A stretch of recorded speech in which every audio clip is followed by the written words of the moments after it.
Hey guys, tonight we begin with a story that doesn't involve kings or queens, epic battles, or magical creatures. Unless you count an angry goose wearing a hat as magical. No, tonight you're slipping into the threadbare shoes of a very different kind of historical hero. One whose daily life was a quiet grind of discipline, footsteps, and sore arches. You are a Victorian mailman. It's just past 4:30 a.m. The sky outside is a bluish murk, thick with London fog and industrial soot. Your eyelids sting as you blink the sleep from them, and the draft from the cracked window doesn't help. The bed, if you can call it that, is more a sagging arrangement of straw and squeaky metal than something designed for rest. But rest is a luxury you can't afford. You're already late. The kettle hasn't boiled yet. Again. There's a tiny stove in the corner that belches more smoke than heat, so your fingers stay numb as you pull on your uniform. It's made of thick wool, dyed that iconic red and black that once seemed romantic, but now mostly smells like last week's sweat. The collar itches. The buttons don't line up quite right. The cap's brim is cracked, but you still square it firmly atop your head like you mean business. This is your daily beginning. Victorian city mornings are nothing like the gentle ones we imagine now. There are no croissants, no espresso machines, and definitely no podcasts. Outside your door, the streets are a waking beast. The first rumblings of horses' hooves echo through the alleys, steam rising from the cobblestones where the night's manure hasn't been scraped away. Somewhere down the road, a baker lights his oven with a hollow thump, and the faint scent of yeast briefly cuts through the grime. It's the only warm thing you'll smell until noon. Your mailbag is waiting at the depot, a satchel that feels like it's filled with bricks rather than letters. Today's route is a long one, again. It always is. An average delivery round stretches for 12, 20, sometimes even 30 miles a day on foot. If that sounds excessive, it's because it is. But the mail has to move, and you are the moving part. You aren't alone in this. Thousands like you are already out there, postal soldiers of Queen Victoria's expanding empire. Each one of you trained, tested, and dispatched across the country's snaking roads and endless rows of terraced housing. Your job isn't glamorous, but it's essential. You move information, you keep lives connected, and you do it on sore feet with little thanks. Historians still argue whether the 30-mile figure was common or an exaggeration born from postal pride and a knack for dramatic storytelling. Some claim the average was closer to 15 miles, but even that, done daily in all weathers, is no small feat, especially when you're dodging carriages, chickens, and the occasional drunk who mistakes you for a constable. The first whistle blows from the depot, a shrill reminder that your shift is not just starting. It's already underway. You grab your bag, tip your cap to the clerk, and begin the trudge. Every step echoes with the knowledge that this is your life. Walk, knock, smile, repeat. You carry bundles of letters, parcels, and telegrams, some bearing joyful news, some heartbreak. A wedding invitation here, a death notice there. You don't know the contents, not usually, but you do know the people. After all, you see them more than their own cousins do. Your fingers freeze around envelopes. Your shoes, already worn at the heel, soak up puddles like they're thirsty. And yet, you keep going. There's a rhythm to it now. House numbers blur, chimneys become landmarks, and even the neighborhood cats begin to nod as you pass, as if recognizing a fellow creature of routine. Every once in a while, you catch yourself thinking, there must be an easier way, a faster method, maybe even bicycles? But no, those are for telegraph boys or the rich. You, dear Victorian mailman, are bound to the cobbles, to your blistered boots, and to the city that rises and falls with the sound of your footsteps. So, before you settle in and drift into this space, if you find yourself enjoying what you're hearing, take a moment to hit like and subscribe, but only if it truly feels worth it to you. Now, dim the lights a little, maybe turn on a fan for a soft ambient hum, and let's begin tonight's journey gently together. You pass a row of cast-iron lamp posts, their flames flickering uncertainly in the pre-dawn gloom. A milk cart clinks nearby, the clatter momentarily drowning out the slap of your soles against stone. Somewhere a baby cries, somewhere else a clock chimes 5. You adjust your cap again and keep walking, another letter in hand, another mile ahead. You're not famous. No statues will be built for you. But in this quiet moment, with the city not quite awake, you are the most important person on the street. You reach the first set of doors just as the lamplighter's silhouette fades behind you, his long pole clicking softly against glass. The sun hasn't made up its mind yet, and neither has the city. Everything feels suspended, cold, half awake, slightly sour in the air, like the breath of a hung-over metropolis. You approach the first doorstep and knock lightly, 3 short taps, like always. Behind the heavy door, muffled footsteps shuffle closer. Then a pause. Then the slow, deliberate opening of what must be 12 pounds of solid oak. A housekeeper eyes you with suspicion, wrapped in a shawl that probably hasn't been washed since the corn laws were repealed. You hand over a neat stack of folded envelopes, and without a word, the door closes again. No thank you, not even a grunt, just the sound of the bolt sliding back into place.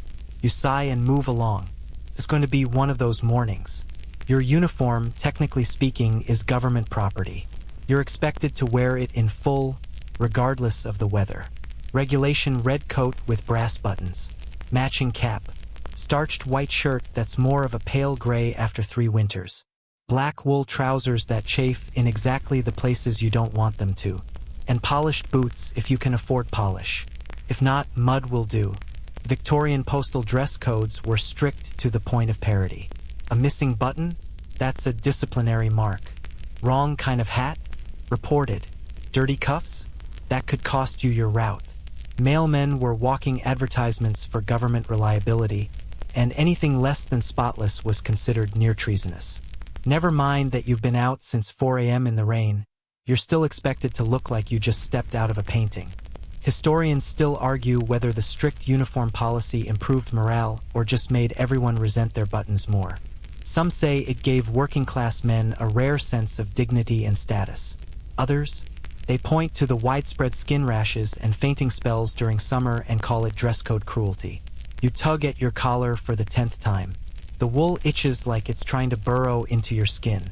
And as for the trousers, they're both too tight and somehow too loose in different spots, as though tailored by a committee of blindfolded squirrels. But you straighten up anyway. A passing constable nods at you, and you return the gesture. Appearances, after all, must be maintained. You walk on, passing rows of brick terraces and soot-streaked chimneys. The smell of coal fires mixes with something far less pleasant: open drains. The Victorians had made strides in sanitation, but your nose would beg to differ. Still, you soldier on. There's a schedule to keep. A gaggle of children runs by, laughing and shouting. One of them points at your cap and yells, "Posty's got a pigeon hat." You ignore him. Another kid, bolder, jogs alongside you for half a block and asks if there's a letter for his mum. There isn't, and he looks genuinely crushed. You feel it more than you'd like to admit. The morning wears on. Each street blurs into the next. You start to forget which pocket the Upper Marrow Street letters are in and whether Mrs. Penfold's dog bites on Wednesdays or Thursdays. You check your satchel again. Still heavy. Every letter delivered is a little lighter, but also a little harder. The bag tugs on your shoulder like a stubborn toddler. Your boots begin to rub your heels raw, but you press forward, drawing in shallow breaths and hoping the next door will be a polite one. Some are. A few ladies offer you a nod. One old man hands you a warm biscuit, which you devour before he finishes saying, "God save the Queen." You tip your cap with a crumb-filled grin and keep walking. Quirkier stops exist, too. One lady insists on reading every envelope aloud, no matter who it's for. Another gentleman once tried to hand you a guinea pig to post to Liverpool. You politely declined. You learn to smile, nod, and keep moving, rain, shine, or guinea pigs. By mid-morning, the sun finally makes an appearance. Sort of. It pokes through the clouds like a shy relative at a wake. The light is grayish, hesitant, and about as warm as a whisper. But it helps. At least now you can see the next puddle before stepping in it. You glance at your pocket watch. Still ticking, still loyal. You're halfway through the route, and your feet already feel like stone slabs. But the post must go through. Every knock on a door is a beat in the nation's pulse. And every uniformed step, itchy as it may be, is a stitch in the invisible fabric of society. You are not a hero, but you are essential. Without you, birthdays are missed. Rent demands go unsent. Secret affairs grow stale. You straighten your shoulders, resettle the satchel, and keep walking. Door by door, letter by letter, a red-coated figure moving through the fog. Your route curves around a bend and down into the next district, one of the long, sloping streets that Victorians loved to build precisely where no one wanted to walk. Cobbles slick with morning drizzle stretch ahead like a stony tongue daring you to slip. You plant your boots carefully. This stretch is known among postmen as the ankle killer. But there's no alternative. You're halfway through your day and still have 20 more stops before the sorting office calls for mid-route returns. Your feet, stuffed into boots that stopped being dry around sunrise, carry you onward like reluctant companions. You know every bump in the path, every broken drain pipe, and every dog with a grudge against uniforms. Walking up to 30 miles a day might sound romantic in a rustic, lantern-lit way until you're doing it. And doing it daily. In boots with soles so thin you can feel the pebbles whispering secrets to your bones. The average Victorian mailman walked the equivalent of a marathon a week. Not for glory, not for fame, just for tuppence and a nod from Mrs. Whitmore at number 8 who thinks you're reliable, like a boiled potato. That's not just anecdotal. Victorian route logs and postal records confirm delivery ranges that would make even modern couriers wince. Town routes weren't so bad. Urban mailmen often covered shorter loops. But in rural areas, those poor souls trekked miles between farms with names like Lower Scratching and Goat's Nook, in snow, in fog, sometimes in both while being chased by an overprotective turkey. Historians still debate whether this level of physical strain was sustainable or absurd. Some argue the walking kept postal workers fit, lean, sturdy, hardy against the chill. Others point out the blisters, early-onset arthritis, and lifelong back pain that followed many a mailman into his shallow, wooden retirement box. And that's just the legs. Your shoulders bear the brunt of the real burden, the bag. Slung crossbody, made of coarse leather, and packed with bundles of paper like bricks wrapped in secrets, it grows heavier with every step. The longer the route, the heavier it gets, not from mass but from memory. You know which letters bring tears. You know which parcels will never be opened. You round another corner and nearly trip over a cat stretched luxuriously across the top step of a bakery. It glares at you as if to say, "You again?" You tip your cap. The cat yawns. Inside the bakery, warm smells drift out and tempt you with cruel efficiency. Loaves stacked in the window, soft and golden, mocking your reality. A soggy oatcake stuffed in your breast pocket, already dissolving into paste.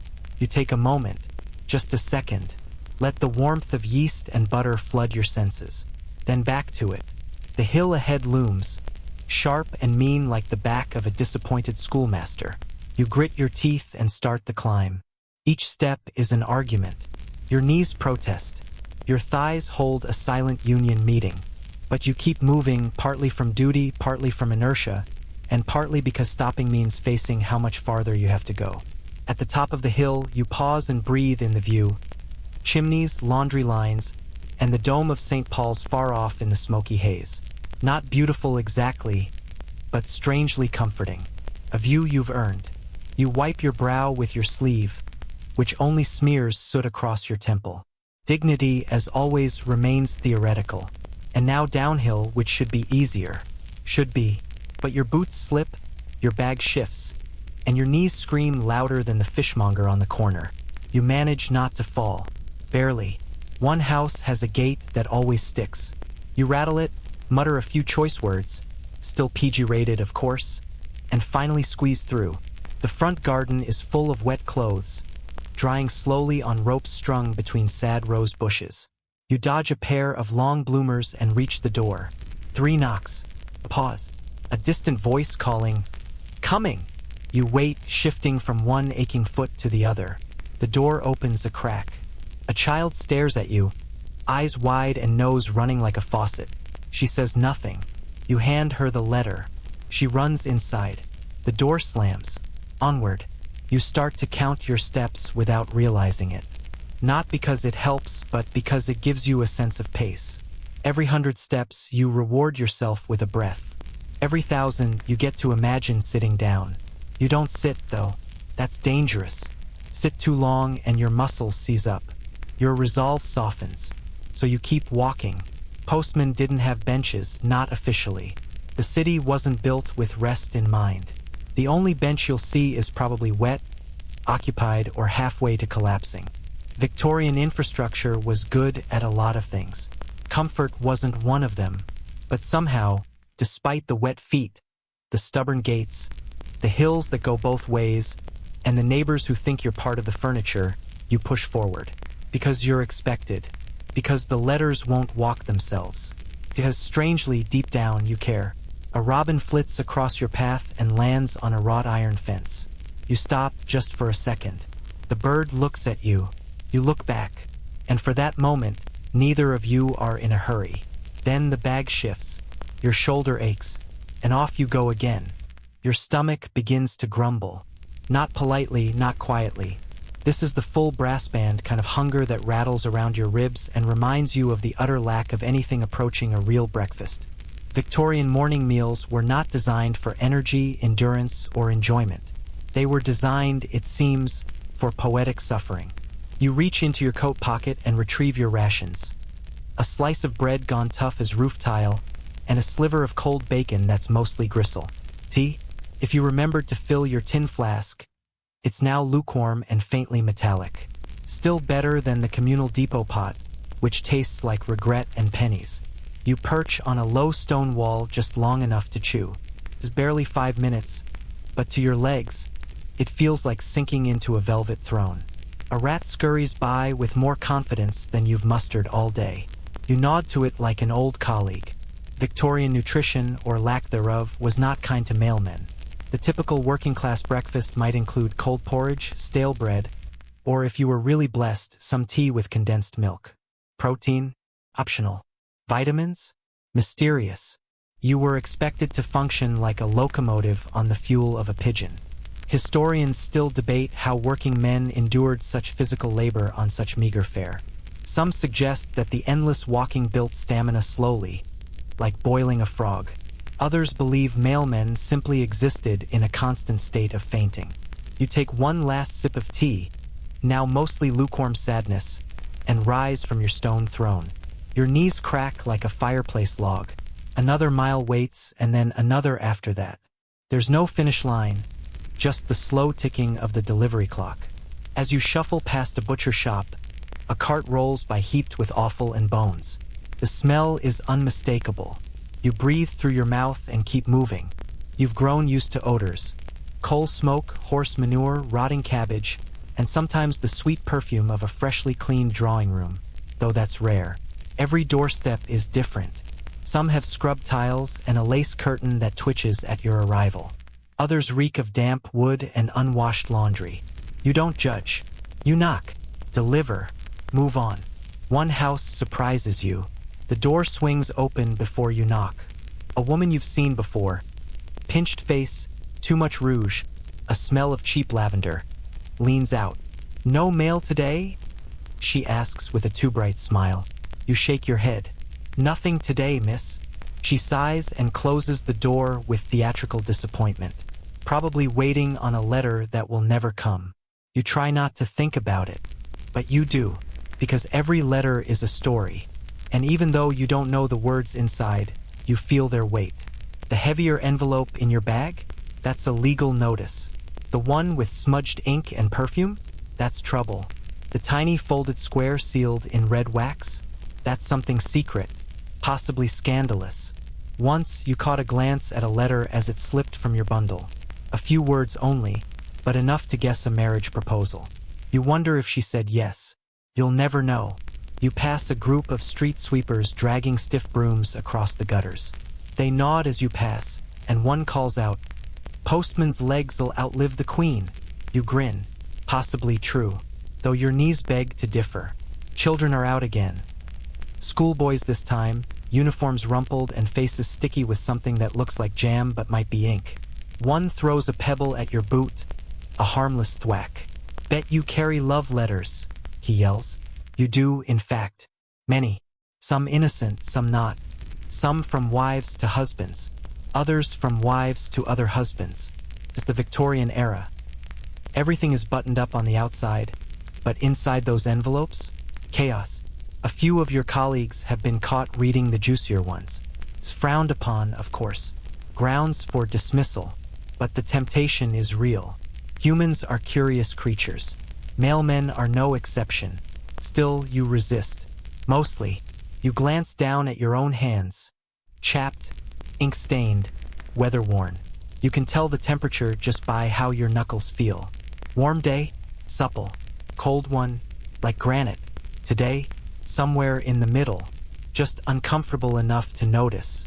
As you approach the next house, the door creaks open before you arrive. A young lad, no older than 10, peers out. You got one for me, Dad? You check. You do. From Liverpool, you say, handing it over. The boy beams and bolts inside, shouting with glee. You allow yourself the tiniest smile. That's the good part, the rare little flash of connection. Most people ignore you. Some insult you. But a few still see you. A clanging bell rings faintly in the distance. Probably the lunch hour tolling from the parish clock. You still have hours to go. And your bread already tastes like pocket lint. But the moment with the boy lingers. You're not just a deliverer of news. You're a lifeline, a tether, a red-coated reminder that someone, somewhere, still cares enough to write. You cross the next street as the gas lamps begin to dim in the returning daylight. Fog still clings to the alleys, and the air smells of soot and sweet pastry in equal measure. A dog barks behind a fence, and you quicken your step. You know this dog. You've patched trousers thanks to this dog. But today he merely watches, tail wagging once. Truce? Perhaps. Or maybe he's just tired, like you. You nod to him anyway, and on you go. Your boots squelch through another puddle, this one hidden beneath a layer of brown leaves and horse muck. You don't react. At this point, wet socks are as familiar to you as your own handwriting. The moisture seeps in slowly, then settles into a kind of unpleasant companionship. Warm and cold at once, a reminder with every step. You are alive, but barely. The road ahead winds through a more affluent part of the district. Wider gates, neatly trimmed hedges, gas lamps with polished glass. The kind of places where the children have toys that aren't broken, and the dogs wear ribbons. You square your cap and adjust your posture. These households expect their mailmen to look more respectable. Never mind that you've just trudged through something that used to be a cabbage. Victorian society was obsessed with class. Postmen had to navigate not just roads, but status. Every door was a different social expectation. Working-class homes expected efficiency. Upper-class homes demanded decorum. You, as a humble carrier of envelopes, had to switch between both like a chameleon in wool trousers. A butler opens the door before you even knock. He eyes you like you've tracked in the plague. You hand him the mail with a silent nod. He does not thank you. He closes the door like he's sealing a vault. You exhale. You step back into the street and immediately feel a crunch underfoot. Broken glass. Again. Probably from the same boys who thought it funny to leave tin cans tied to a lamppost last week. You tiptoe around it. Last thing you need is another soul split open before noon. Further down, a middle-aged woman in a frilly bonnet waves you over with the urgency of someone discovering fire. Young man, I believe you've forgotten my Harper's Weekly again. You haven't. She hasn't subscribed in months. You explain this as you have every week. She clutches her pearls and disappears with a oomph. You sigh and mark the house. Again. These encounters repeat in variations like sheet music for human eccentricity. Some households ask if you're certain there's nothing for them, because they were absolutely expecting something today. Others call you boy even though you're nearing 40. You smile, nod, and keep moving. Historians still argue whether Victorian mailmen truly understood the social tightrope they walk daily, or whether they simply adapted, instinctively, to survive it. One theory suggests that mailmen became early experts in emotional labor, reading moods, adjusting tone, managing reactions. Another claims they just became really good at not caring. You knock at another door and are greeted by a woman with a half-dressed child on her hip and flour on her forehead. She takes the envelope with her teeth while wrangling a runaway toddler. "Bless you," she says through the paper. It's oddly sincere. Not all doors are dramatic. Some are quiet, almost reverent. You tap. A pause. A nod. No words. Just a ritual exchange. You've delivered condolences here before. Now the widow lives alone.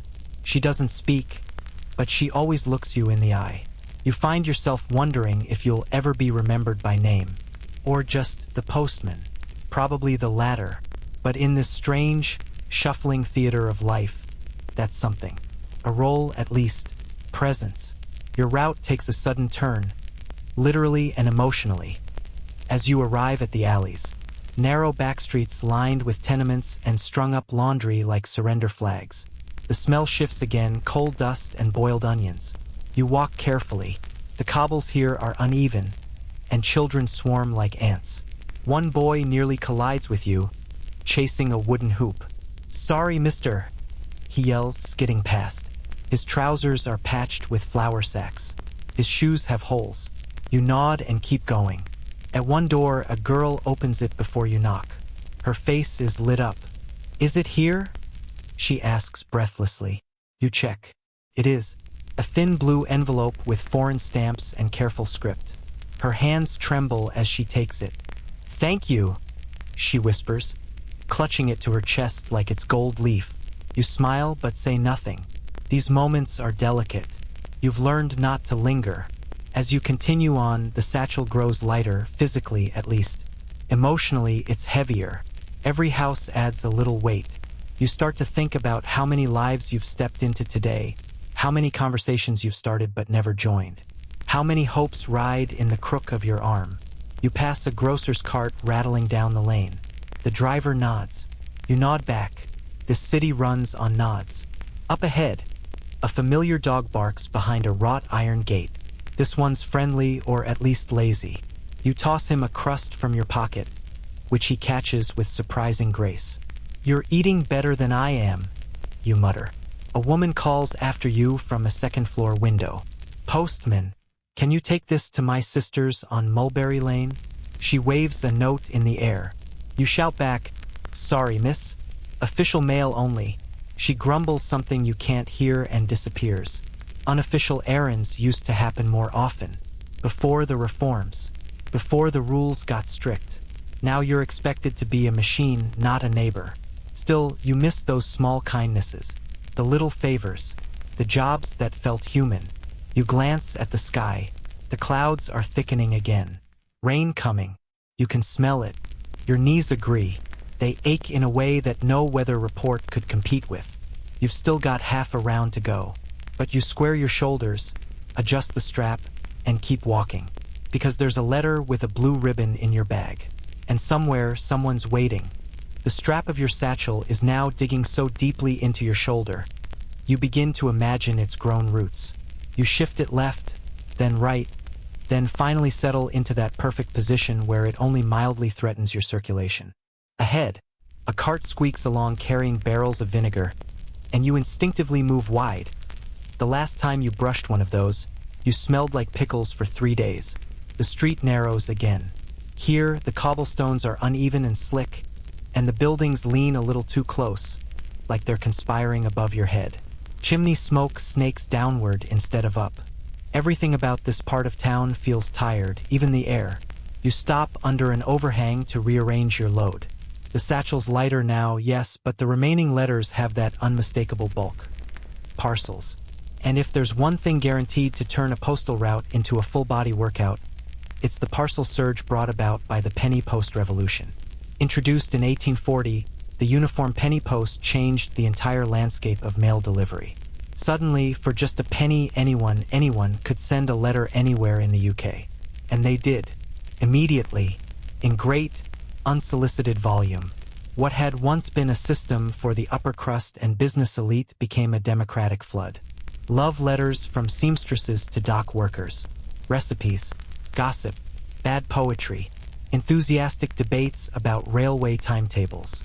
Everyone had something to say now and someone to send it to, But more than that, parcels, packages, boxes, missives wrapped in twine and optimism.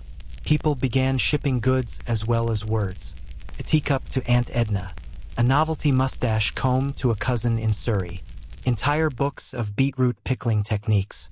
And you, dear postman, had to carry them all. Historians still debate whether the penny post was the greatest social leveler of the age or simply the moment when mailmen quietly gave up hope. Some call it the birth of mass communication. Others, the first small step toward the back pain pandemic. You hoist a rectangular box under one arm, wrapped in brown paper, sealed with wax, and faintly jingling. You try not to imagine what's inside. Some parcels are delightful. Some are cursed. You once delivered a package that squeaked and left straw behind. You didn't ask questions. You still don't. The woman at the next house answers the door in a silk dressing gown. Midday, but clearly she's been up since dawn. Hair immaculate, smile polished. She accepts her parcel like it's a coronation gift. You tip your cap and retreat before she asks if you'd like tea. You would, but your route waits. Another parcel, this one heavier. A man answers, glancing around nervously. He snatches it, thanks you in a whisper, and shuts the door in a flash. Inside the box, you'd bet money there's either cigars or something best left unmentioned. You move on, wondering briefly whether any postal worker in history has ever been tipped with a decent coin. You haven't. You once got a lukewarm plum. At the next stop, a tiny woman in a shawl offers you a boiled sweet and asks if you'd kindly place the parcel on the sideboard. Her hands are not what they used to be. You oblige, and for a brief moment, you're not a postman. You're a guest, a welcome presence. You thank her, refuse a second sweet, and step out into the cold again.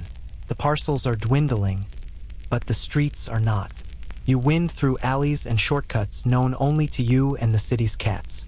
One shortcut leads behind a butcher's shop, where a pig's head watches you from a bucket. You nod at it. The head does not nod back. Victorian mailmen didn't just walk, they navigated. City maps were inconsistent, and addresses often vague or duplicated. There could be 6 Prospect Terraces in one borough, and if you mixed them up, that was on you. You were expected to memorize entire districts like a living Rolodex with damp socks. You deliver a bundle of circulars to a bookshop with a bell that hasn't worked in a decade. The owner grunts as you enter. No words, just the sound of pages flipping. You leave the stack on the counter, inhale the familiar scent of ink and mildew, and leave. Your back twinges as you descend another slope. The strap rubs your collarbone raw. Your shoulders are humming with fatigue. You begin fantasizing about sitting down on an actual chair. Not a crate, not a stone ledge, just a chair. With legs. And maybe a cushion. Radical ideas. The last parcel is awkwardly shaped. Too long for your bag. Keeps knocking your thigh like an overeager puppy. When you finally reach the address, a teenage boy answers and squeals in delight. "My fencing foil," he cries. You resist the urge to ask if he plans to duel someone before supper.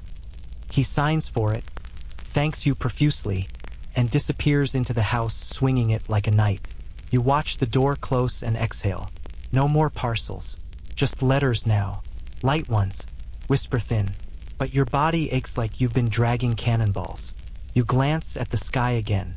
The clouds have grown plump and petulant. Rain isn't a matter of if, it's a matter of how soon and how hard. You quicken your pace, though quick is a generous word. It's more of a determined shuffle, a sort of ceremonial plod. You think of the depot, the warmish tea, the ink-stained logbook where you'll sign your name in a scribble that used to be neat before your fingers turned to twigs.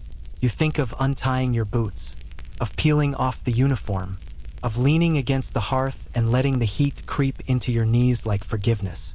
But for now, the route stretches on. There are still letters in your bag, and everyone has a destination. You stop just long enough to adjust your satchel strap again, this time, threading it under your coat to lessen the chafing. It helps, slightly, enough to trick yourself into believing that this part of the route won't be as miserable as it looks. The houses are spaced wider now. The street feels more exposed. Wind curling in off the river and snaking between the buildings like it's looking for someone to blame. Just as you set off again, a sharp whistle pierces the air. You freeze. Not a bird, not a boy playing games. This is the unmistakable, stomach-tightening sound of a postmaster inspection whistle. You slowly turn toward the source. There, by the stone steps of a corner house, stands a man in a bowler hat and waistcoat that fits too well. Clipboard in hand, pocket watch gleaming, a permanent sneer etched into his mustache. He looks like he enjoys catching people out more than he enjoys breathing. You straighten your back instinctively, wipe your nose with your sleeve. Try to remember if you missed a doorstep. Did you skip one? Did you forget to log a delivery? Victorian postmasters were not simply managers. They were guardians of postal perfection, and they loved a surprise check. Their entire purpose seemed to be catching postmen doing something ever so slightly wrong, and writing it down in damning ink. He approaches slowly, eyes sweeping you from cap to boots. You try not to fidget. Name? He says. You give it. Route? You give that too. He scribbles something. You're 2 minutes behind. You blink. You glance at your watch. He's right, but only just. Held up at Belfield Street, you explain. A parcel wouldn't fit through the door. He doesn't respond. Just checks something off on his list. Historians still argue whether these inspections improved service or just drove men into early ulcers. Some say they kept standards high. Others suggest they were bureaucratic theater designed to make lower workers feel like they were constantly teetering on a razor's edge. The postmaster sniffs. Your caps ask you. You fix it immediately. He stares a moment longer, then scribbles something else and strides off like a man who's just declared war. You resist the urge to check if there's a dartboard with your name on it in the depot's back office. You exhale. You walk. The inspection has knocked something loose in your head. Though not just fear, but memory. A younger version of you, first week on the job, being yelled at for not buttoning your coat fully. In July, in a heat wave, you remember sweating so much your socks squelched before you left the building. Somehow you've lasted. Years of whistles and warnings and rules about how letters must never, ever be folded. And still you're here. You keep going. Another stop. A door opens before you knock. Oh, thank goodness. I've been waiting all morning. The woman snatches the letter and peers at it like it's a winning lottery ticket. Then she smiles for real. Sorry. You must be freezing. Bless you. You nod, mumble something about the weather and move on. The smile lingers, though, a little warmth against the wind. Your fingers are stiff now, red at the tips and refusing to bend properly. You rub them together. Not much help. You remember the advice of an older postman once. Keep 2 small potatoes in your coat pockets. Hold one in each hand. Warms you up and you've got lunch if you get desperate. You never tried it. You sort of wish you had. The next door sticks. You knock, wait, knock again. Nothing. You shove the letter through the slot and wince as the metal flap snaps shut on your knuckle. Add it to the growing list of minor injuries. 1 bruised toe, 3 blisters, 1 nearly dislocated shoulder from lifting a crate of books 2 weeks ago. You consider the postmaster again. Clipboard, pen, watch, no bag, no rain, no miles to walk, just judgment. Still, someone has to keep the system ticking. You round a corner and spot a group of boys sitting on a crate, playing some sort of flicking game with flattened bottle caps. One calls out, "Oi, Posty, got a letter for Queen Victoria." You grin. She told me not to give it to just anyone. They erupt into laughter. You allow yourself a chuckle. In the distance, church bells toll the hour. Noon already, and still a dozen more stops before your next depot return. But your pace quickens, not out of excitement, but momentum. You're past the morning slump, past the inspection stress. Now you're gliding on something like muscle memory. You knock, deliver, walk, repeat. The pattern continues. At one stop, a maid answers the door and actually thanks you. Twice, you almost drop your notebook out of shock. At another, an elderly man opens the door, mutters, "Hoped it was death," then closes it again. You don't take it personally. Probably. A butcher waves you over. "Letter for me?" You check. You hand it over. He opens it right there, frowns and mutters, Just my daughter again. Wants more lace. He shakes his head and tucks the paper into his apron. Back on the pavement, you pass a lamplighter balancing on a ladder. How's the route today? He calls down. Long, you answer. He nods. Aren't they all? You smile at that. Shared suffering is still company. You glance again at your watch. Just past 12:30. You haven't eaten properly. You haven't sat.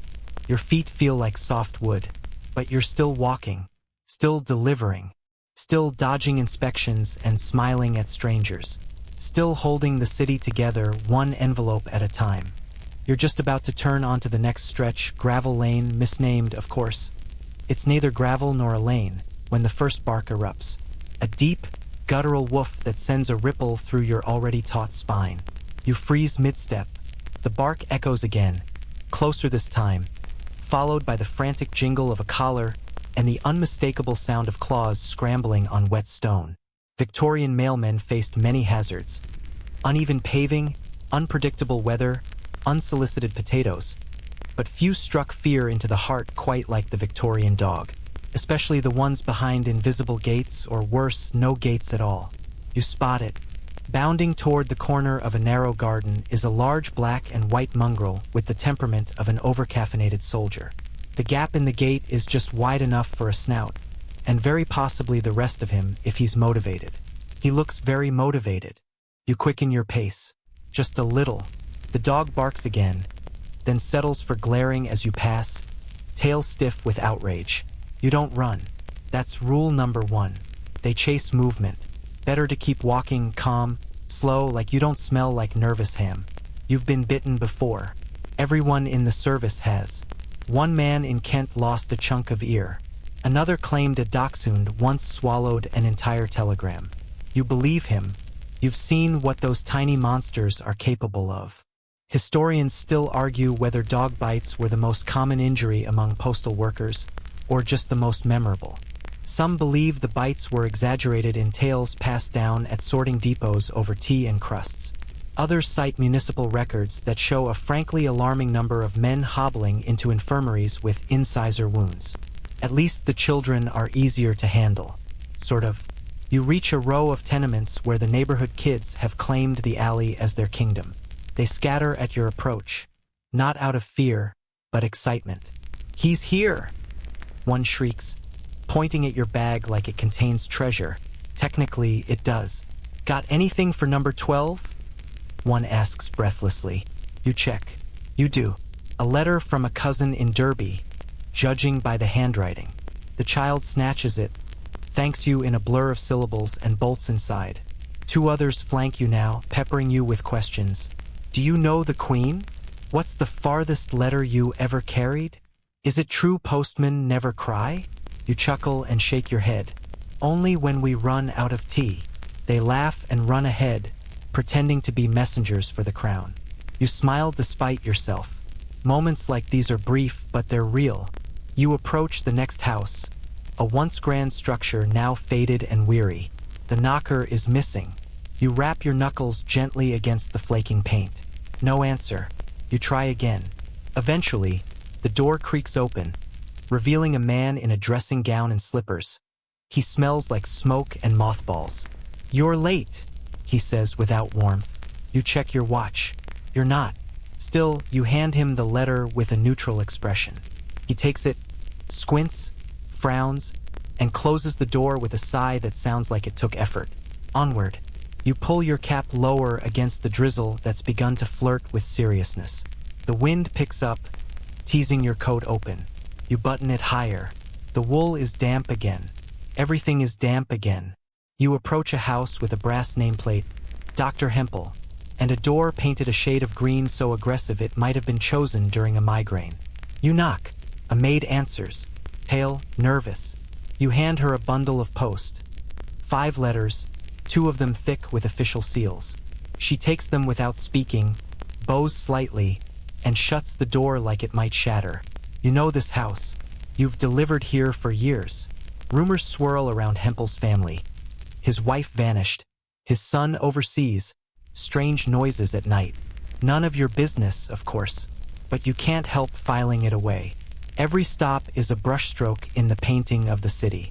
And you, in your red uniform, are the one connecting them all one letter at a time.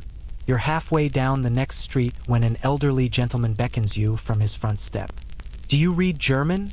he asks abruptly. You blink. "A little," you offer. He hands you a letter. "From my niece in Dresden. I can't make it out. My eyes aren't what they used to be." You glance at it.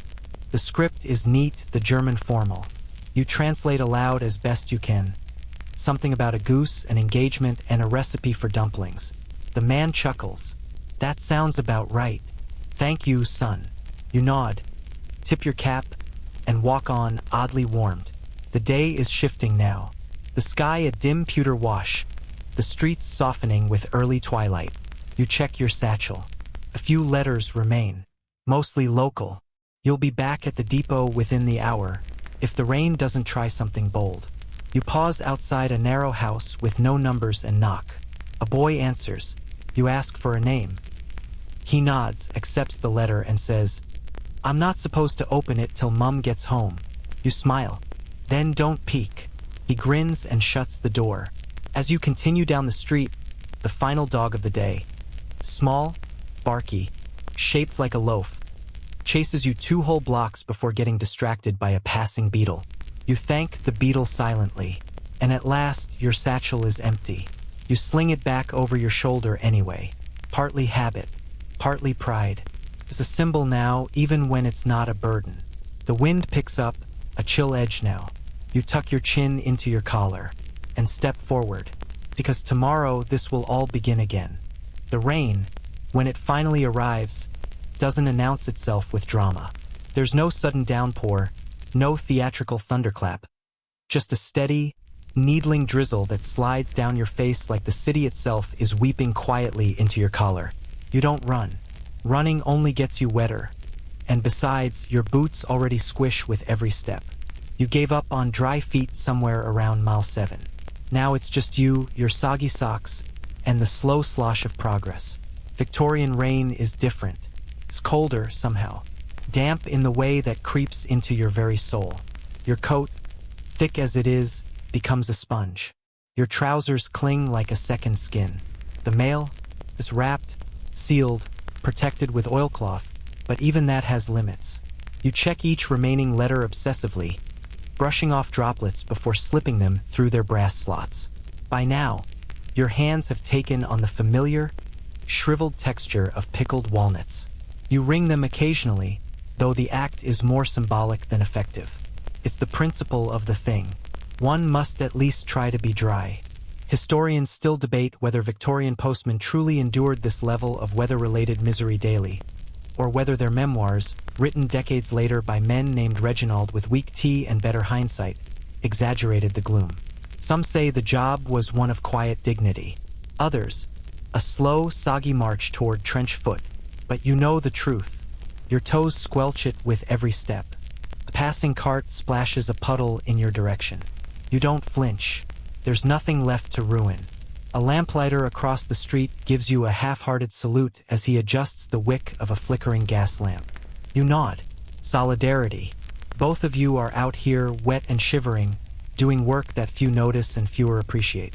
Your route curves toward one of the older neighborhoods now. The streets are narrower, the houses smaller, their bricks chipped and blackened with years of soot. Doors here often don't have knockers, just worn patches from generations of knuckles. You knock softly. Wait, knock again. The door opens a crack.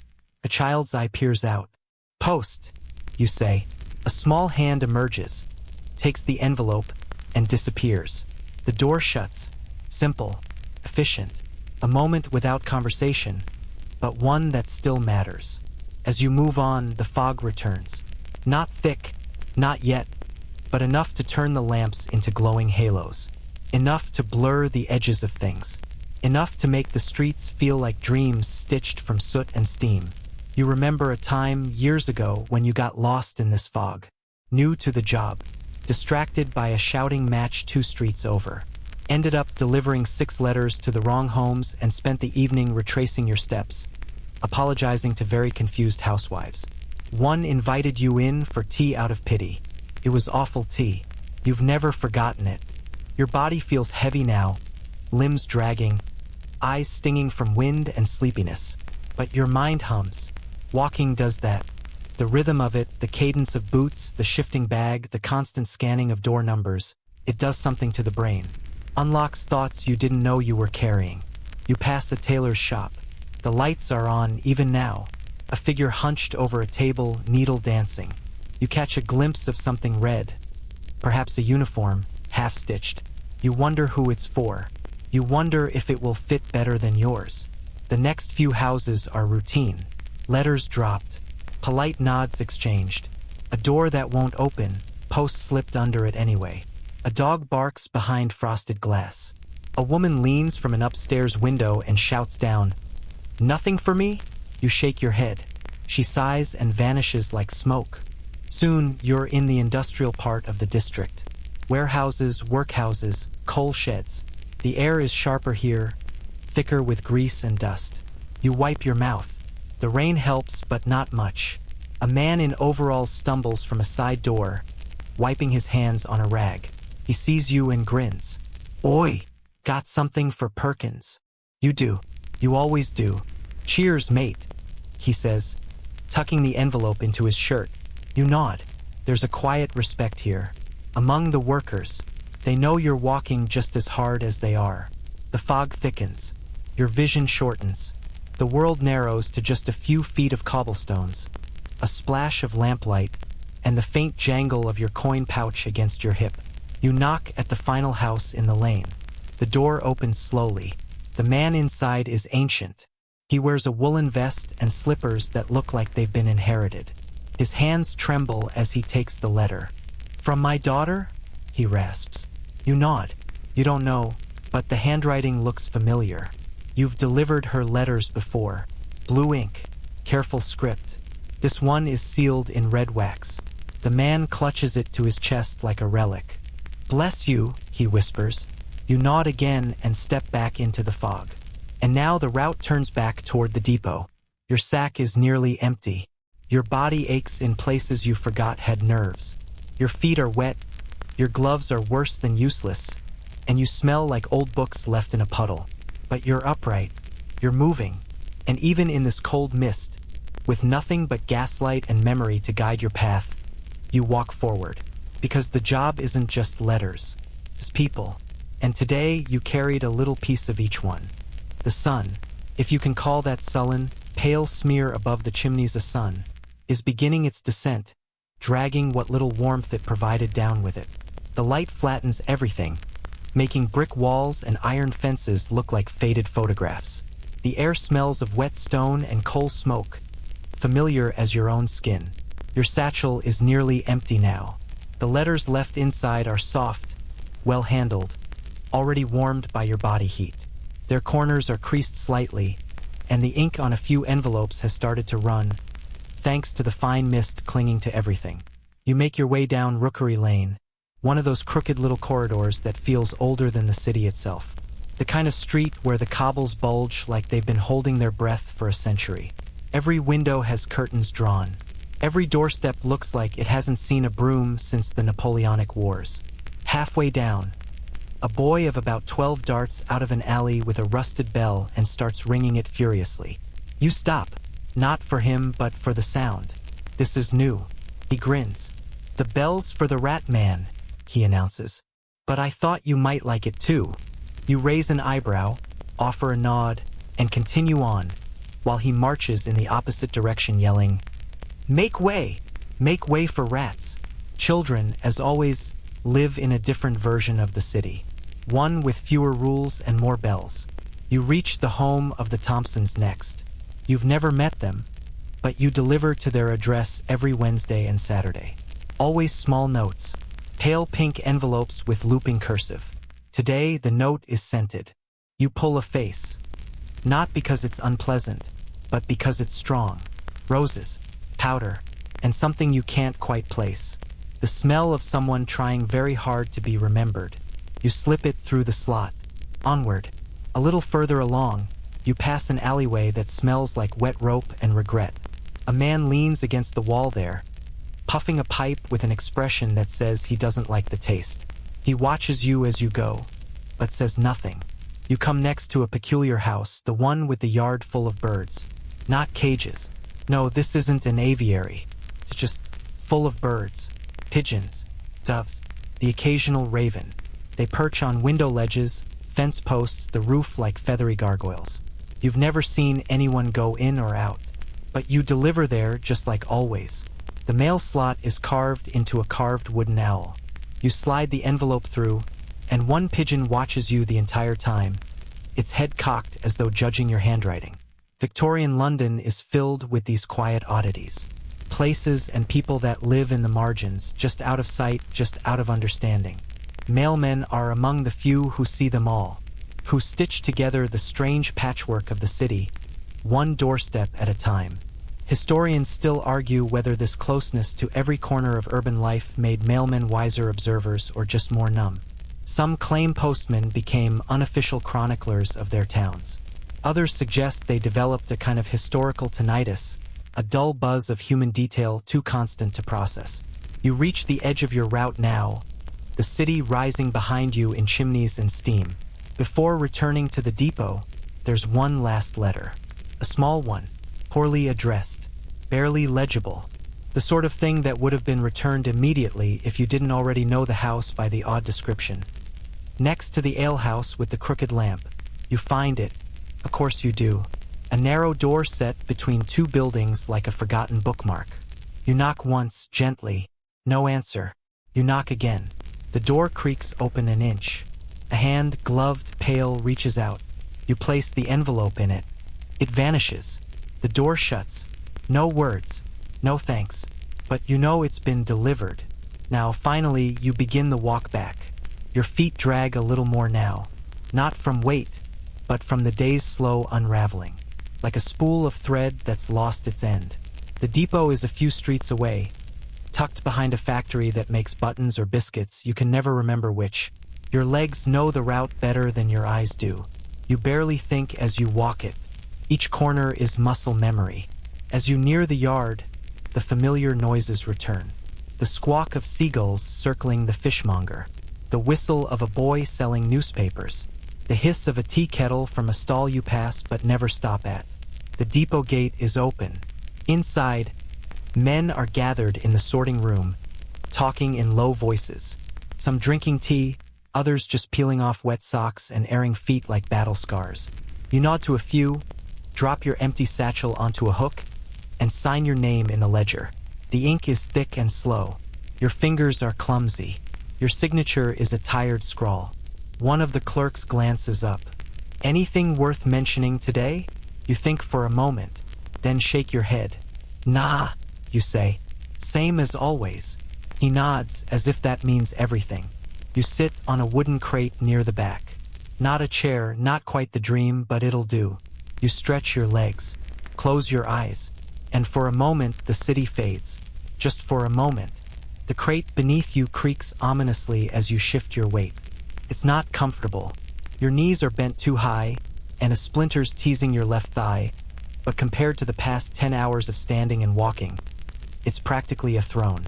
A battered kettle whistles on a nearby stove, its spout bent like it's tired of boiling. You rise with a groan, pour yourself a dented tin cup of what barely qualifies as tea, and sit back down. It's strong enough to scald your tongue and weak enough to taste like hot rainwater. Perfection by depot standards. Around you, the other postmen decompress in silence. No one says much. A few nods. One man is massaging his calf like he's trying to squeeze the pain out manually. Another is peeling an apple with a pocket knife, the peel curling onto the floor in one long ribbon. You watch the peel fall and wonder briefly if that counts as a break activity. The sorting room is dim and damp, always 2 degrees colder than you'd like. The walls are stained with old soot, and the air smells permanently of wet paper, ink, and tired men. A cat named Nora lives somewhere in the building. No one owns her, but she appears most evenings to nap on warm parcels and ignore everyone equally. Victorian mail depots weren't glamorous. They were places of function, not form. Rows of cubbies, long wooden tables, The occasional motivational notice tacked to the wall with cheerful warnings like, "Late delivery is a criminal offense," and "Idleness breeds regret." Uplifting. You stretch your legs and drain the cup. The warmth spreads through your chest like a candle in a damp cellar. Eventually, it's time to sort the return. The letters you picked up along your route. Outgoing post dropped into boxes, or handed to you with shy glances and muttered thanks. They've been crammed into the side pocket of your satchel. Slightly damp, some with corners folded, others perfectly pressed like they were sent by a ghost. You begin arranging them into categories, by district, by urgency, by the type of postage used. Stamps licked and stuck crooked. Wax seals in elaborate crests. Some letters are folded into near origami, written in the precise script of clerks or the loopy scrawl of lovers. You pause over one. A pink envelope addressed in what looks like violet ink, with tiny pressed flowers tucked beneath the flap. You smile. You've seen a dozen versions of this letter before. They always go to the same address in Whitechapel. You place it gently atop the pile. Nearby, two junior postmen are arguing quietly about who has to do the night route through the steeper hills. Neither wants it. One mutters something about blisters. The other counters with an impressive sniff and declares his bunion a matter of national importance. You don't envy them, because you're not done for the day. Not yet. Your next round begins at dusk. That's the part few talk about. The evening shift. Most imagine postmen knocking on doors under morning sun, handing out letters to housewives and smiling children.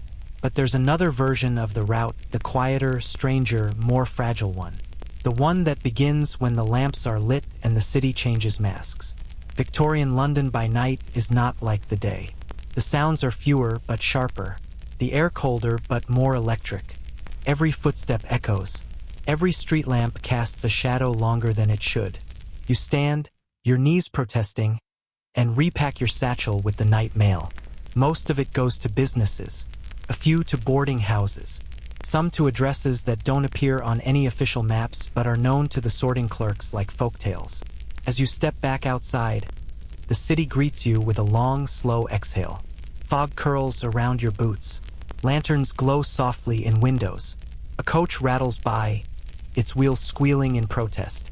Somewhere in the distance, a man shouts something you can't make out, followed by laughter.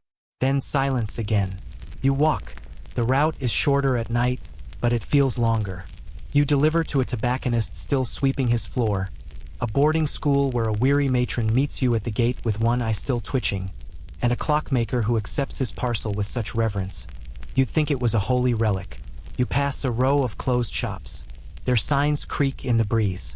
The apothecary, the ribbon seller, the meat pie vendor whose stall always smells suspiciously like glue. A constable nods to you from across the street. You nod back. At one point, you turn onto a road where all the lamps are out. Burnt out, perhaps, or not lit at all. You walk slower here, boots quiet on the stone. A rat scurries past. A woman's laugh drifts from an open window and then cuts off like a string snapped. You make your final stop at a lodging house. Brick walls black with age, 3 stories of creaking floorboards and whispered arguments. You climb the steps and deliver a single letter. No one answers. You slip it under the door and stand a moment, listening. Nothing. Back outside, you take a deep breath and look at the sky. Clouded still, but lighter than it was. You're done. For real this time. You don't smile. You just feel the ending. It sits in your bones like warmth after cold. Not happiness, not exactly, but something close. You walk back to the depot one last time, this time empty-handed. And as the city sleeps, you return to your corner of it. Quiet, tired, soaked to the core, but with your duty done. You're up again before the sun. Of course you are. The depot is still quiet, the doors still locked, the air thick with the kind of damp that seems to have crept in overnight and curled up in every corner. You don't knock. You have a key. Seniority has its quiet privileges. Inside, you light a lamp with a practiced flick and begin your ritual. Hang your coat, wipe your boots, somewhat pointlessly, and approach the sorting bench. A new bag waits. Stiff leather. Fresh stack of addresses. Ink still wet on a few route slips. Your knees ache in protest. But today, there's a familiar smell in the room. Not ink, not rain, something floral. You glance around. A single sprig of lavender sits in a cracked jar near the ledger. No note, just a tiny offering of fragrance. Human, quiet, from someone who knows you pass this bench each day and might, for one brief second, appreciate something lovely. You allow yourself a long breath, and for that moment, the depot doesn't feel like a factory of footsteps. It feels like part of a living organism, one that sometimes sighs kindly. As you begin sorting, the door creaks open and a clerk enters, yawning and rubbing his eyes. He mumbles a good morning and moves toward the stove, which gurgles in reply. Another day, another round. Today's route takes you past familiar names, familiar faces. You've been doing this long enough to know who lives where, who answers the door themselves, who sends out the maid, who lets their letters pile up like snowdrifts of shame. You head out before the city's fully woken. The cobbles are darker than usual, rain still clinging to the cracks. You pass a street sweeper muttering to himself and a milkman arguing with a cat who's attempting to steal cream straight from the jug. The cat is winning. The first house of the day is Mrs. Winfield's.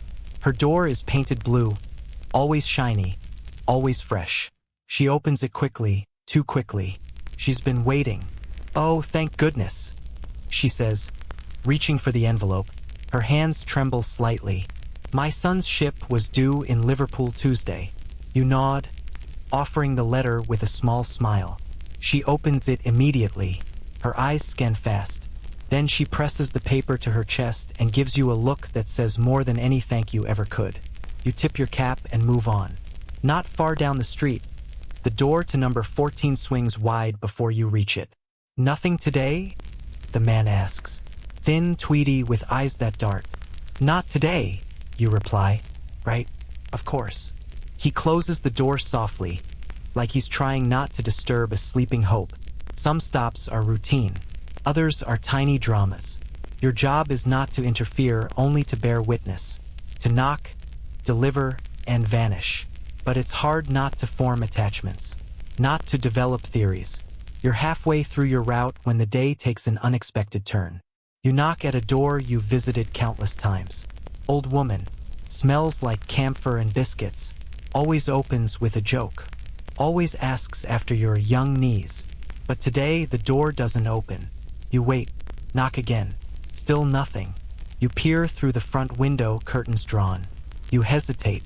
This isn't protocol. But something's off. You step to the side.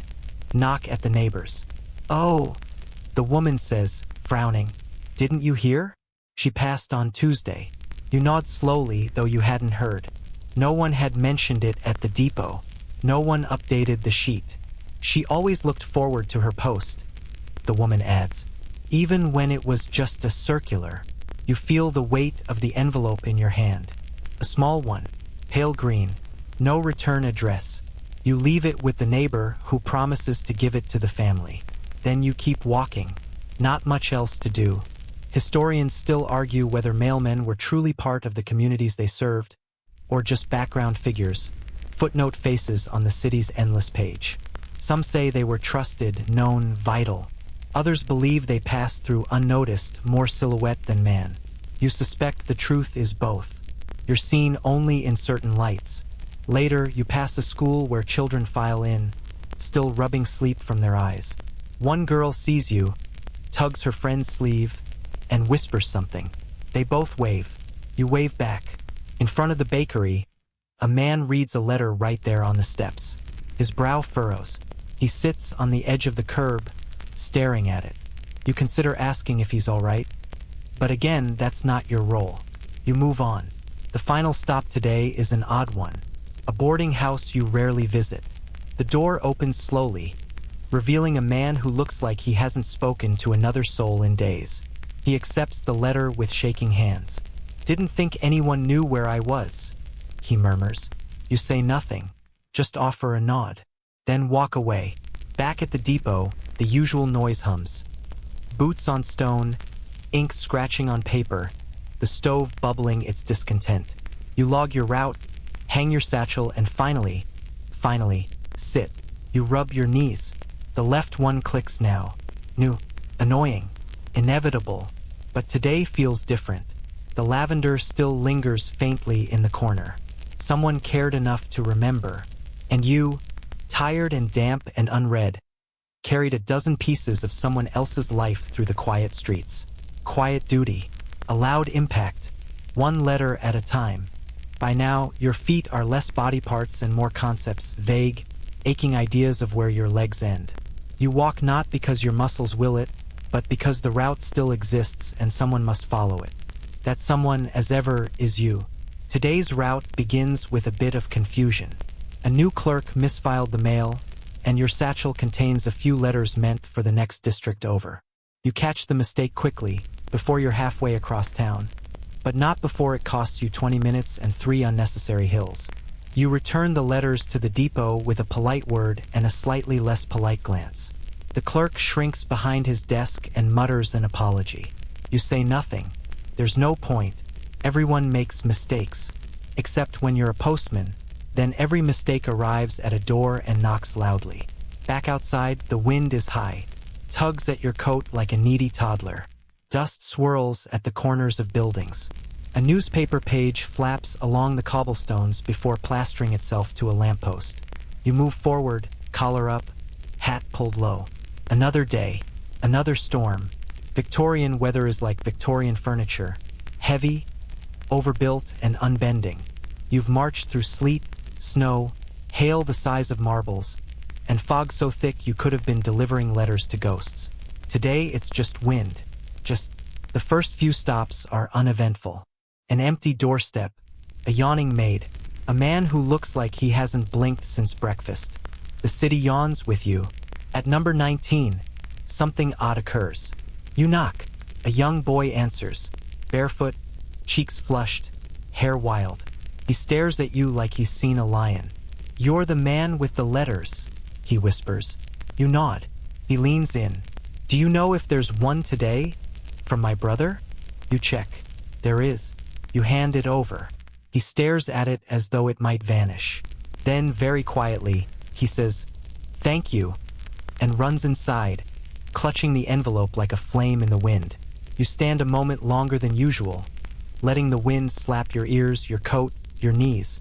Then you keep going. A few blocks later, you pass a grocer hauling crates into his storefront. He grunts hello. You nod. He jerks a thumb toward your bag. "Letters for me today?" You check. "One." You pass it to him. He squints at the handwriting. "Blasted cousin wants more recipes," he says. "Thinks I've got time to write novels." Then he grins. Still, good to hear from her. He slips the letter into his apron pocket and returns to the crates. You move on. The wind picks up. Again. You pause to adjust your satchel strap. Again. Then it happens. Your hat lifts clean off your head and sails down the street like a very determined turtle.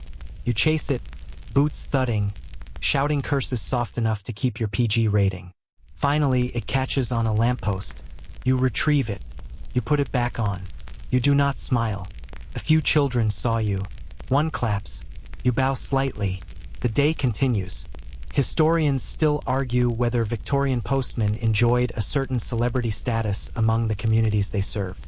Some accounts describe them as beloved figures. Trusted, greeted warmly, even invited in for tea. Others tell of weary, grim-faced men whose passage was marked only by barking dogs and closed doors. You suspect both are true. It depends on the house, the letter, the weather, the century. At midday, you take shelter beneath an awning to check your route notes. It's just wide enough to keep the drizzle off your paper, though the water dripping from your sleeves defeats the purpose. You pull a cold scone from your pocket and chew without enthusiasm. It's roughly the texture of damp timber. You look out at the street. A man in a top hat tips it politely as he passes. You nod in return. Two girls skip rope near a drain, chanting something about a witch and a chimney sweep. A dog barks at a tree for reasons known only to the dog. London moves on. So do you. The next few addresses blur together. One house offers a biscuit which you pocket gratefully. Another slams the door before you finish saying, "Good morning." At one doorstep, you hesitate. You know what this letter is. Sealed in black wax. The envelope is thick. No return address. You've seen a dozen like it this year alone. You knock gently. A woman answers. You hand her the letter. Her fingers tremble as she takes it. She says nothing. You say nothing. She closes the door. You walk on. Later, you pass a small churchyard. An open grave, recently dug, sits like a mouth in the earth. A few gravediggers lean on their shovels, smoking and talking softly. You nod. They nod back. Occupational kinship. Rain begins again. Fine. Needling. You welcome it. Rain hides things, tears mostly, and soot, and sighs. You stop beneath a chestnut tree. Shake the wet from your hat. Then move toward the last few houses. Your shoulders ache. Your legs throb. Your hands have turned the color of old tin. But the mail gets through. It always gets through. Even if no one thanks you. Even if no one notices. You are a red-coated whisper in the rhythm of the city. A walking witness to everyone else's story. And your own? Still unwritten. But carried. Quietly. One letter at a time. There's a saying in the sorting room, muttered most often in winter and nearly always with a sigh. If you survive Christmas, you've earned your uniform. You once thought it was a joke. You don't anymore, because now it's December, and the postal world has erupted. Mailbags bulge at the seams. Parcels come in by the wagon load. Postcards flutter loose from every shelf. Clerks mutter like priests during a particularly uncooperative exorcism. And you're somewhere near the center of it all, watching paper pile up like snowdrifts, and knowing you have to carry every single flake. It's Christmas chaos. Your satchel today feels twice as heavy as usual. You've double-checked it twice, triple-checked it even. Still more letters arrive, stuffed in by a red-faced clerk who keeps saying, "Sorry," in a way that suggests he isn't. Out on the street, the city is alive with cold and anticipation. Coal smoke mixes with the smell of roasted chestnuts. Shop windows shine with waxy candles and cotton wool snow. Children press their noses to glass panes, gazing at mechanical toys that dance and clatter. Everyone's in a festive rush. Everyone except you, who must walk through it all, letter by parcel by blister. At the first house, a woman in a bonnet grabs the package from your arms like it's a winning lottery ticket. "From my brother," she cries. "He remembered this year." You smile politely as she disappears into the warmth, already tearing at the paper. Victorian Christmas traditions are picking up steam now. Cards are everywhere. Millions are sent across Britain, each one more elaborate than the last. Angels, robins, snow-covered cottages, and, curiously, frogs in waistcoats. You don't ask. Historians still debate whether the explosion of Christmas post in the 19th century was a product of genuine sentiment or clever commercial trickery by stationery companies. Some say it marked the rise of a more emotionally open society. Others think it simply gave people a reason to buy glitter. You think it gave people a reason to burden mailmen. At the next stop, a boy answers the door wearing a paper crown and half a mince pie on his chin. He thanks you before you even hand over the letter. "It's for Granddad," he announces. He's upstairs pretending not to cry. You hand over the letter. You do not pretend not to cry, but you blink harder than usual. You pass a lamplighter with tinsel tied to his ladder. He raises his hat in greeting. You grin. The city looks good in winter clothes, even if it's still cold, cracked, and coughing. At the baker's, you're handed a package that smells unmistakably of cinnamon and risk. Just a little something, the baker winks. For the workers of empire. You carry it like a bomb until you can stash it behind a cart and taste it privately. It's a fruitcake. Aggressively so. Then it's back to the deliveries. Back to the mountain of mailbags stacked in your soul. The parcels multiply. You can barely fit them in your satchel. Some are wrapped with such intensity, you suspect entire families took turns tying the knots. One box hums faintly. You don't ask. At one door, you hand over 4 packages and a letter. The recipient eyes them all warily. "None of these are ticking, are they?" You smile. "Not unless they're clocks." She doesn't laugh. You move on.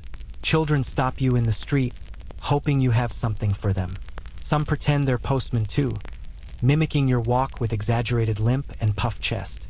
One child, no older than 5, hands you a pine cone wrapped in string. "Merry Christmas," he says solemnly. You keep the pine cone. You reach a street where the houses are dark. No wreaths, no lights, just shadows. You knock anyway. A woman in a black shawl opens the door. You hand her a single card. She nods, her eyes glassy. "It's from the home," she says softly. "They said he's warm now." You nod. You understand. You move on. Further down, the fog grows thicker. Snow threatens. You can feel it in your knees. They never lie. The post doesn't slow. The route doesn't shorten. You've begun measuring time in crackers and candlelight glimpsed through windows. The laughter inside. The warmth. The families gathered. And then you, outside, moving, delivering, always walking. You don't begrudge them. You envy them, sure. But there's a strange peace in being the hand that carries joy. You knock. They open. Smiles. Surprises.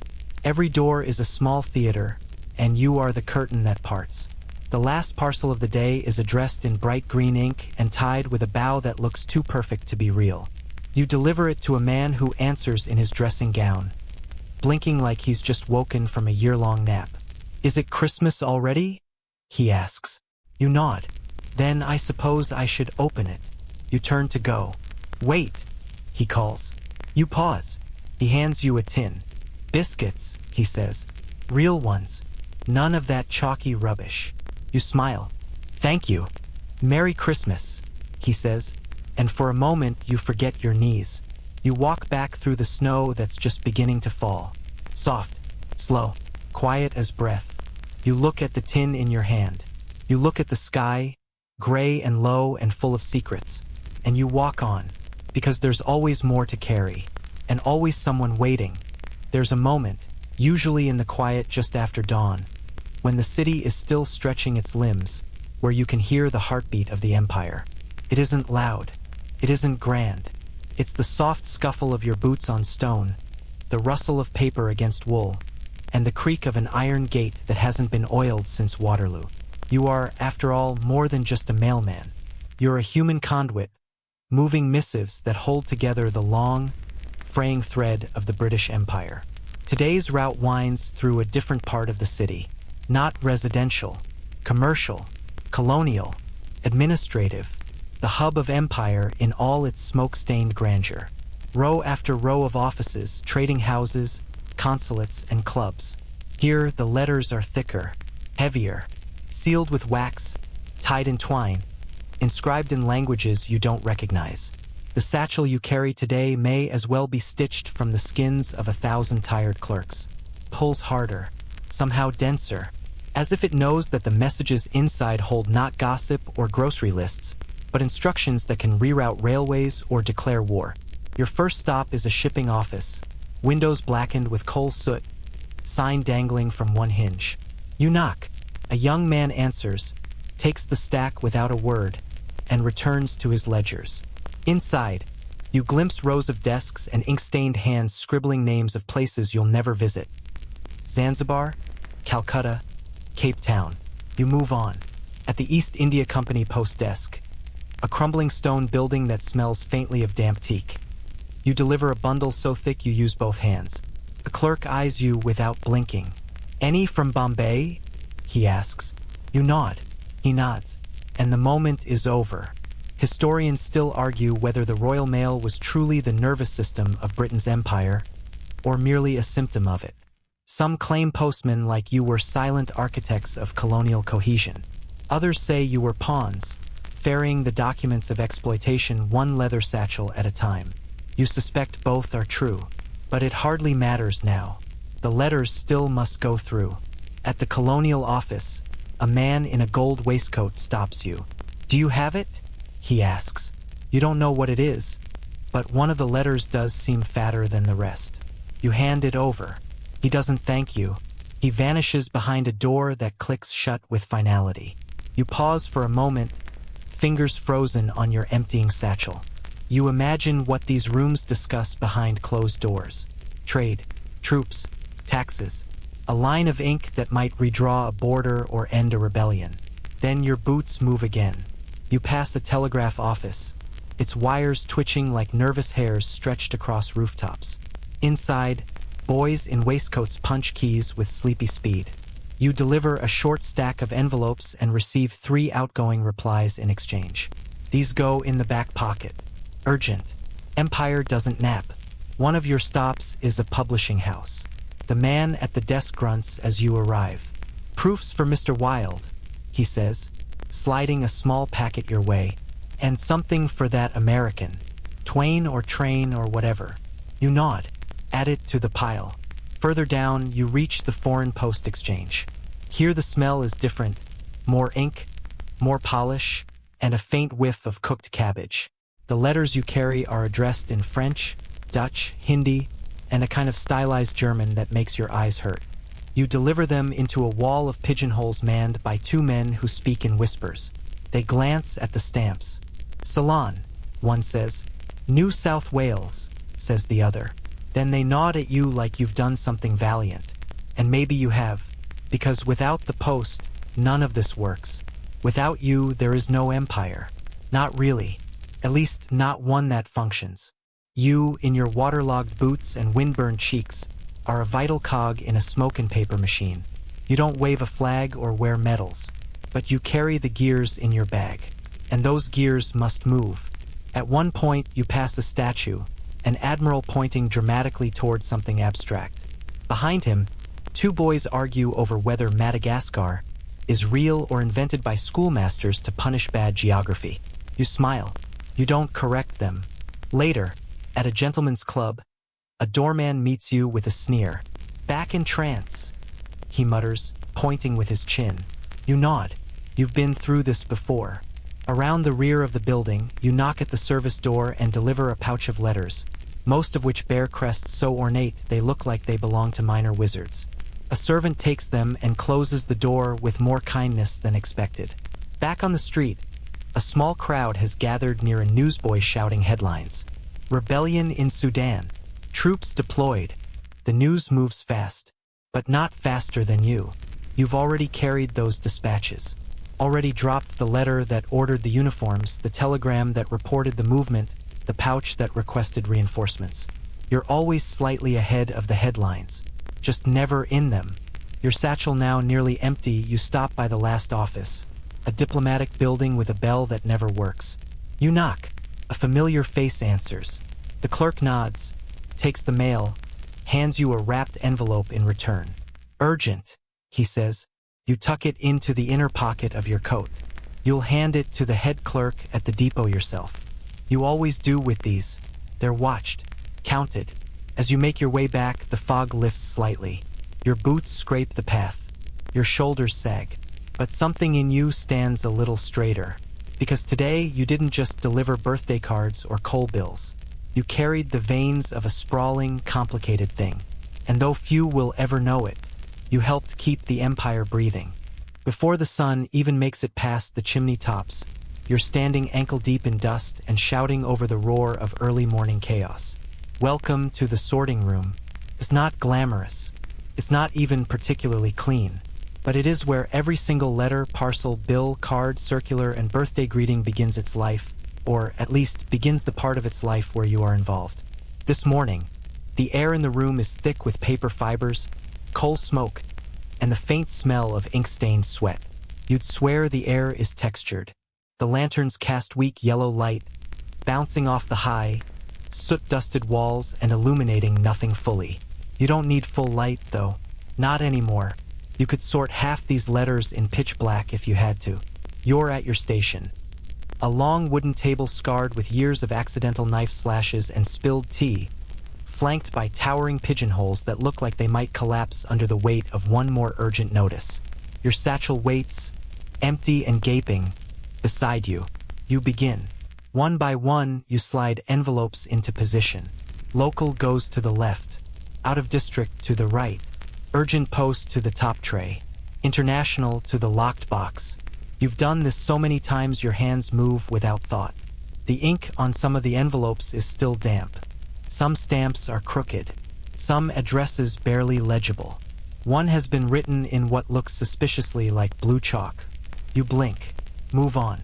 The clerks shout across the room, their voices bouncing between the rafters. Names, districts, complaints. Someone calls for more string. Someone else mutters about someone else's handwriting looking like a pig learning cursive. You grin, briefly, then continue. Victorian sorting rooms were marvels of noise and barely controlled disorder. For every efficient postmaster, there were 3 paperboys crashing into tables, 1 cat sleeping on important notices, and a visiting inspector trying not to breathe too deeply. Mail moved quickly, chaotically, and somehow precisely. Historians still argue whether the sorting rooms of the 19th century were early models of industrial genius or barely disguised chaos pits. Some hail them as miracles of logistics. Others describe them as anxiety built from bricks and string. You, having worked in one for years, suspect they were both. You take a moment to rub your wrist. It's sore again. Too many parcel labels yesterday. You flex your fingers and reach for the next pile. Circulars. Ah yes, the circulars.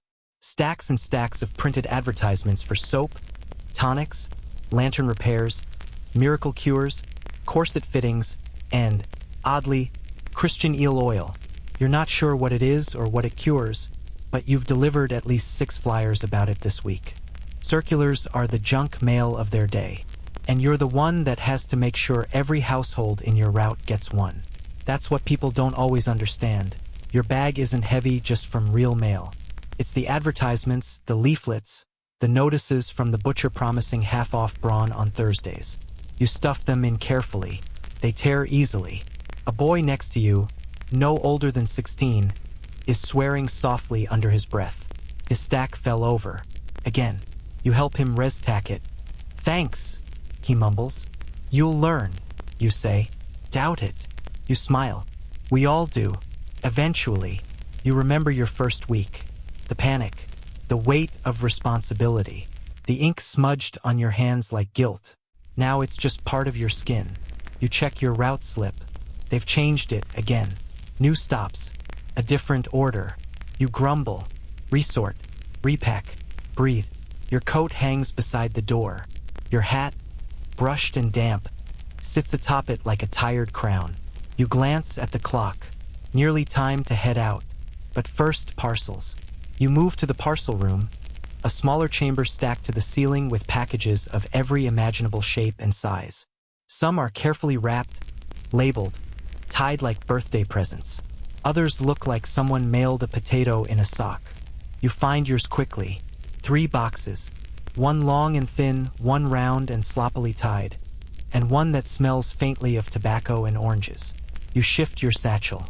Tie a string around the round one to keep it from rolling. Double-check the addresses. Then back to the bench. The last item is a telegram envelope. Light, crisp, folded with precise corners. Sealed, but you recognize the mark on the front. A medical dispatch, likely urgent, possibly grim. You place it gently on top. You sling the satchel over your shoulder, and then you pause. The room is still moving, still shouting, stamping, thudding, tearing, laughing, cursing, sorting. But you stand still, because this is the moment you become the postman again. Not a sorter, not a clerk, not a name in a log, but the link between sender and receiver, the voice they can't hear, the step they don't notice. You tighten your coat, pick up your hat, push open the door, and step out into a city that still doesn't know how much it needs you. Not yet, but it will, as soon as you knock. There's no such thing as a lunch break. Not for a Victorian mailman. Not a real one, anyway. What you get most days is 10 minutes, if that. Stolen moments perched on the edge of a crate, or leaning against a lamppost with a crust of something vaguely edible in your hand. If you're lucky, you find a dry ledge. If you're really lucky, no one asks you to deliver something just while you're here. Today, you settle onto the rim of an old horse trough. The water inside is frozen over, thin ice dusted with soot, mirroring the dull sky. You take a piece of bread from your coat pocket. It's more crumbs than structure now, but it'll do. You nibble, careful not to crack a tooth on the tough edge. A thin slice of cold meat joins the party. Salted, dry, more suggestion than flavor. Your tea is cold. Not lukewarm, cold. You drink it anyway. Your break, if you can call it that, is exactly 6.5 minutes long. That's all you dare spend. The route won't wait. The postmaster won't wait. And the people? They've already started peering through curtains wondering where you are. Victorian postal routes weren't designed with rest in mind. The schedules were tight. The expectations stricter. You were a cog in a system that prided itself on punctuality. Miss a delivery window and you risked more than a glare. You risked formal complaints, demerits, a mark in the ledger. Enough of those and you'd be reassigned or dismissed. Historians still debate whether the relentless pace of Victorian delivery work bred resilience or simply wore men down to polished ghosts. Some point to accounts of proud postal veterans marching into their 70s. Others highlight the growing number of mailmen who limped into infirmaries and workhouses after 30 years of walking in damp wool. You lean back slightly, stretch your legs. The ache is deeper now, bone deep. A steady, quiet protest humming in your joints. A lamplighter passes, nodding. You nod back. You're never truly alone on these streets. Not in London. Not even when it feels like you're the only person not allowed to stop moving. You check your watch. Break over. You rise slowly, groaning as your knees resist. The rest of the route looms. You pass a butcher shop where a boy in a bloody apron waves. You hand him 2 letters. He tears one open on the spot and laughs out loud. "She does want me back," he shouts to no one in particular. At a seamstress's flat, you deliver a thick envelope sealed with blue wax. She offers you a boiled sweet, which you accept with a grateful nod. It's lemon. It sticks to your teeth. You keep walking. Then, a surprise. At number 8, a house that normally receives only dusty bills and weekly gossip, there's a parcel. Unmarked. Small. Wrapped in cloth. You knock. The door opens an inch. A woman peers out, then gasps when she sees the package. "At last," she breathes, clutching it with trembling hands. "They said it might be lost. I thought, well, I didn't think it would." She trails off. You nod once, tip your cap, walk on. You don't know what's in the parcel. You don't need to, but you walk taller afterward. Not far ahead, a boy nearly collides with you as he skids around a corner, arms full of coal. "Sorry, sir," he pants, darting into an alley. You smile. Almost. You check your bag. Still a few left. Each one a destination. A door. A breath of hope or a tap of dread. At number 22, you hand over a legal summons. At number 35, a birthday card. At number 47, a single sheet of paper wrapped in ribbon. Addressed in a woman's hand you recognize from last week. You wonder if the man who receives it will smile or frown or cry. You'll never know. You reach a church near the edge of your route. The vicar sees you from the steps and walks over. "Anything for us?" You hand him 3 envelopes and a parcel of hymn books. "Splendid," he says. "The choir's been grumbling." "They always do," you reply, surprising yourself. He laughs. You move on. Now the bag is nearly empty again. Just 2 more. One goes to a boarding house. A man in a nightshirt accepts it with a grunt, reads the return address, and slams the door without a word.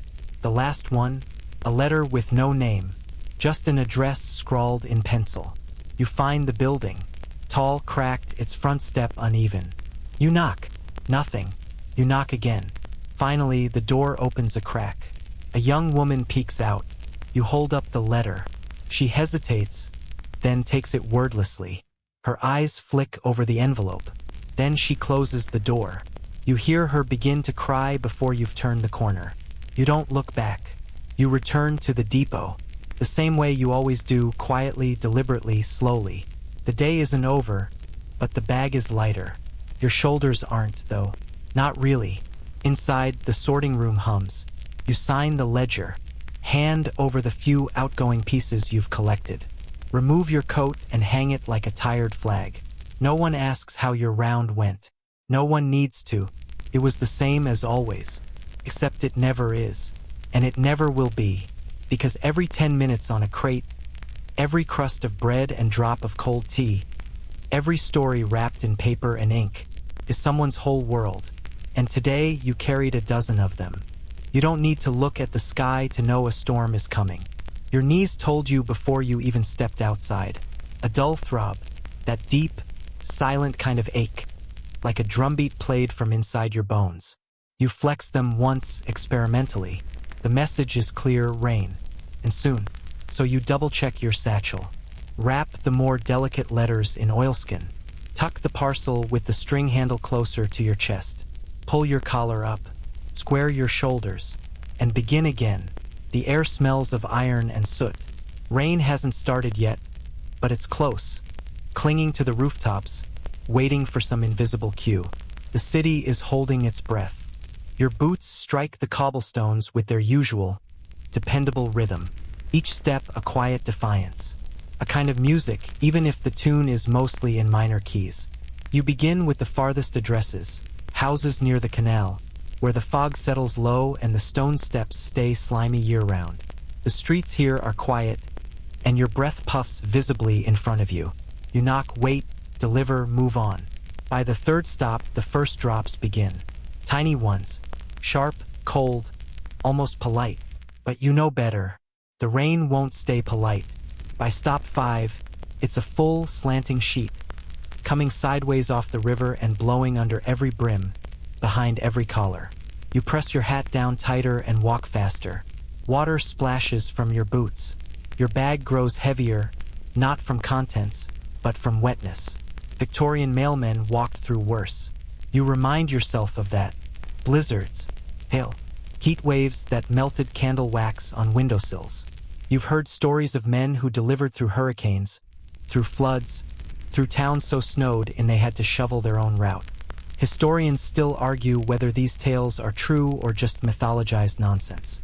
One camp believes postmen were national heroes, soldiers of routine and dependability. Another says they were desperate men without options, doing hard work because no one else would. You walk, because it's raining, because there's still mail. At number 12, a woman answers with a scarf wrapped around her head and a fire roaring behind her. She sees the state of you, gasps, and tries to hand you a towel. You shake your head. Still a few more to go. She nods, respectful, quiet. At number 20, a child answers barefoot. "Mum's not home," he says, "but I can take it." You hesitate, then hand over the envelope. He clutches it like it might melt. You cross the square as the wind changes direction again. The rain now soaks you from the other side. Every inch of clothing has given up. The wool holds water like memory. Your gloves squish. Your hat leaks.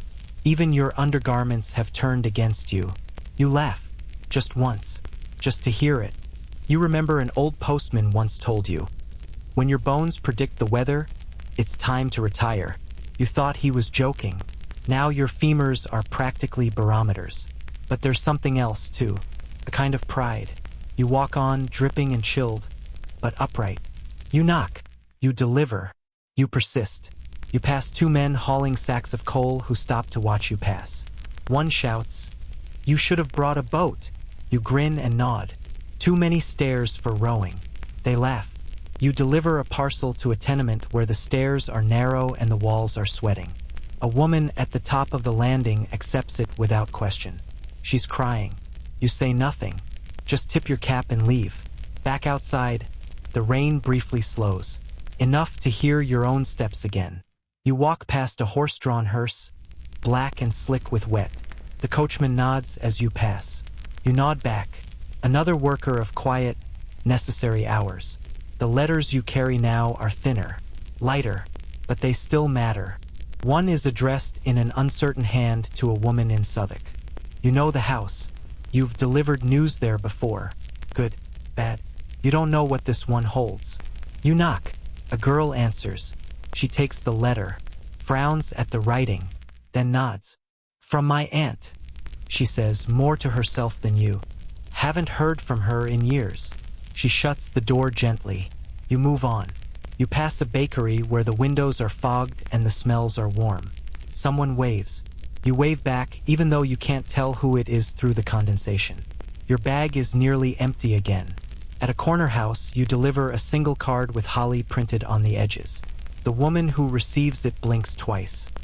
"He remembered," she whispers, then closes the door. You pause under an awning and shake the water from your sleeves. The storm has begun to move on. The wind dies a little. The sky lightens, not bright, but less leaden. Your knees ease, just slightly. You walk the last few blocks more slowly. Not because you're tired, though you are, but because you can. The mail is delivered. The satchel is light. The storm is fading. The city glistens now, fresh-washed and steaming. A boy with no shoes hops puddles ahead of you. A dog trots beside a woman wrapped in 5 scarves. A man leans from a window and sings a single verse of something melancholy before disappearing. You stop once more before reaching the depot. At the bridge, where the river moves slowly, stained with the sky, you look down at your reflection. Rain-slicked, wrinkled, faintly ridiculous in your soggy cap. You smile, and then you walk on, because no matter the storm, you still bring the world to people's doors. You've seen a lot of ends. The end of a shift, the end of a route, the end of a letter's journey.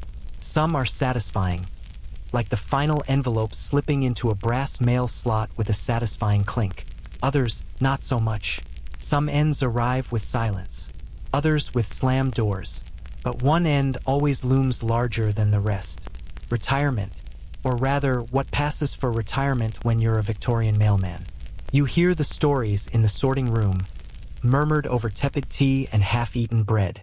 Tales of old colleagues who retired, only to be sweeping floors a week later, or digging graves, or working night watch at warehouses where the rats are braver than the workers. Because the truth is, there's no pension, no ceremony, no golden watch, just the quiet disappearance of your name from the ledger and the sudden silence of your own footsteps. And yet, some hang on. You know one or two. There's Albert, who still covers the light routes in the Southern District. He's 73 and walks like a cracked metronome, but he hasn't missed a day since 1852.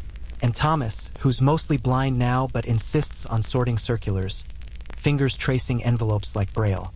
They keep going, because the post keeps going. And maybe they're afraid of what it would feel like to stop. You don't blame them.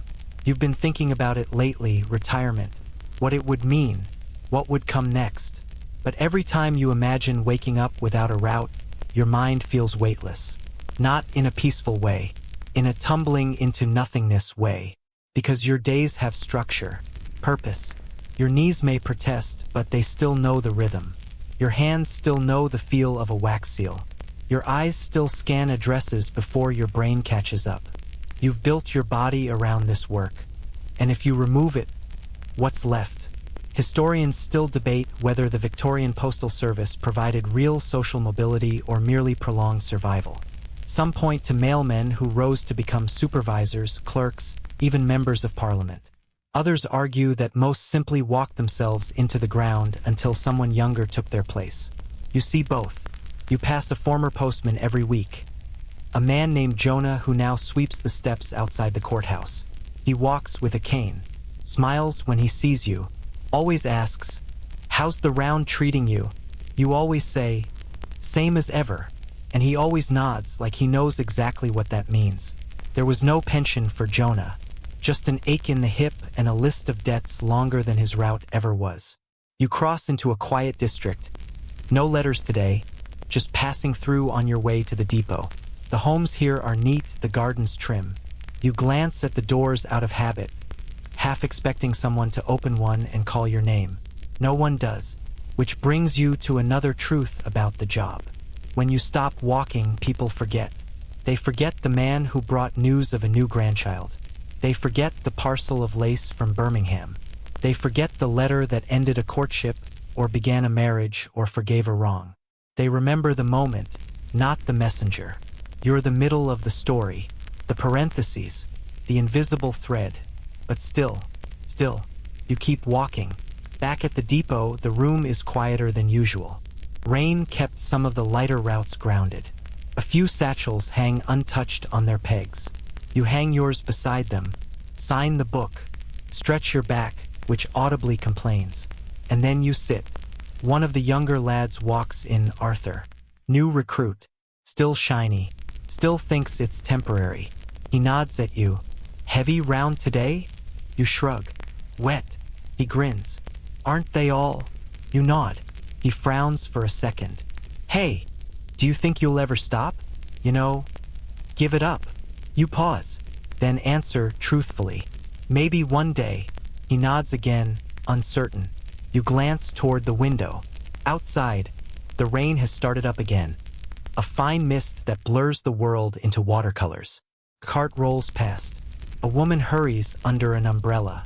A boy splashes in a puddle and is promptly scolded. London in motion. You wonder what it would feel like to watch it from a window, to be still in it, to sit and not have somewhere to be. Sounds peaceful. It also sounds terrifying. You rise, joints crackling. The depot clerk waves a small bundle of redirected post at you. This just came in. Can you take it on your way? You don't even hesitate. You nod, take the letters, tuck them into your coat, and walk back into the rain. Because maybe someday you'll stop. But not today. Not while the world still has messages that need delivering. Evening descends slowly, not like a curtain, but like a blanket, thick and frayed and a little too heavy.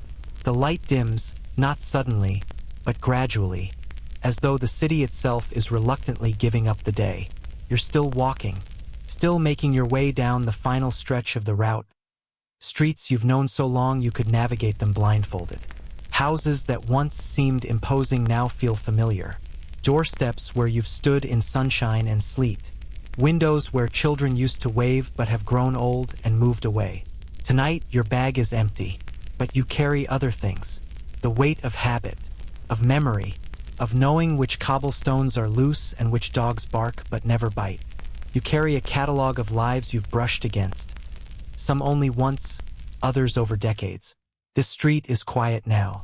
Lamps glow amber behind lace curtains. Smoke curls from chimney pots like tired sighs. A cat watches you from atop a fence, its eyes golden slivers. You pause for a moment, just long enough to notice the hush. The kind of silence you only find after the world has been thoroughly worn out by the day. You take a seat on a stone stoop, not your own, not really anyone's anymore. Just a spot that's been smoothed by time and the backsides of generations of milkmen, sweepers, and postmen like you. You pull your cap off and let the air touch your scalp.